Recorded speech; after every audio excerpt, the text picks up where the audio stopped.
আর এই দোকানের পরে আমরা মানে করে খাই, অর্থাৎ আমাদের সংসারটা চলে। এই দোকানটা যদি আমাদের এখান থেকে যদি উঠিয়ে দেয়, আমরা কী করে খাবো, বাঁচবো কী করে? আপনারাই বলুন।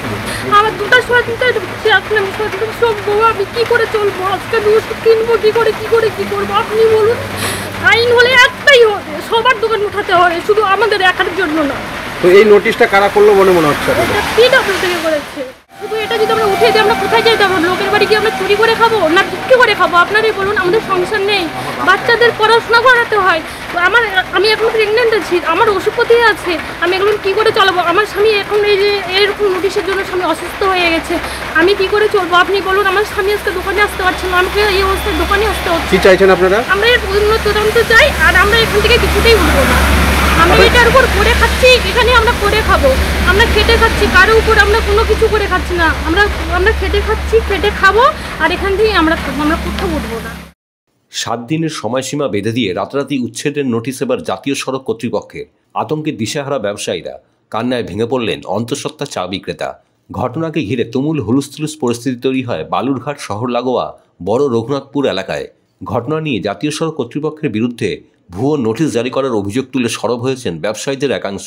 বালুরঘাট শহর লাগোয়া ডাঙ্গাগ্রাম পঞ্চায়েতের অন্তর্গত বড় রঘুনাথপুর এলাকাটি 512 জাতীয় সড়কের ধারে, যেখানেই বেশ কয়েক বছর আগে গড়ে ওঠে প্রায় 14টি দোকানঘর।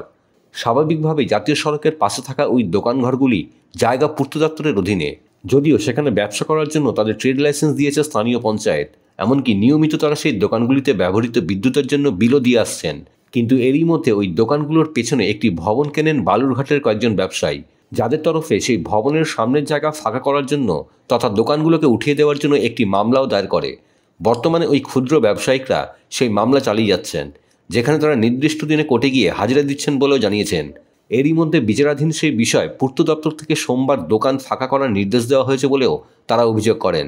এদিকে এরই মধ্যে বালুরঘাট জাতীয় সড়ক উপভুক্তি সহকারী বাস্তুকারের করণের তরফে সংশ্লিষ্ট কর্তৃপক্ষের নির্দেশিকার পরেই সেখানে দোকান উঠিয়ে নেওয়ার বিজ্ঞপ্তি দেওয়া হয়েছে বলে জানানো হয়েছে, যে বিজ্ঞপ্তিতে 7 দিনের মধ্যেই জায়গা ফাঁকা করার নির্দেশ দেওয়া হয়েছে, না হলে জরিমানার কথাও বলা হয়েছে।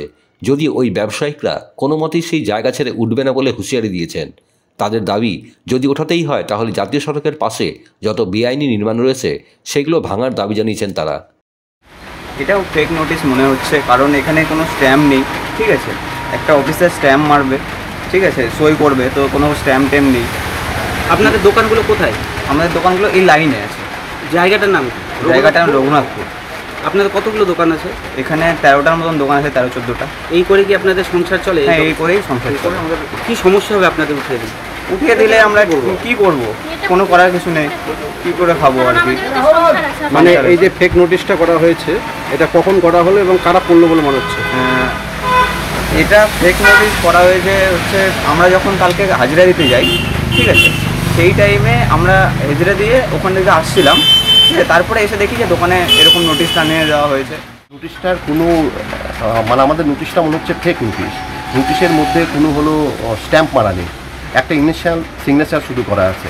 আর এনএস যদি ভাঙে বা নোটিশ দেয় তাহলে সবাইকে দিবে, সেই ক্ষেত্রে আমাদেরকেও দিতে পারে। শুধু আমাদের 10-12টা দোকানের জন্য তো নোটিশ দিতে পারে না।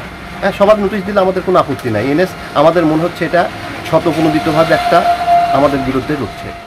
ঘটনা হলো আমাদের এখানে পিছনে একজন জায়গা কিনেছেন, সেই জায়গাটা আমাদের হাইকোর্টে কেস চলছে এবং এসডিএম কোর্টেও কেস চলছে।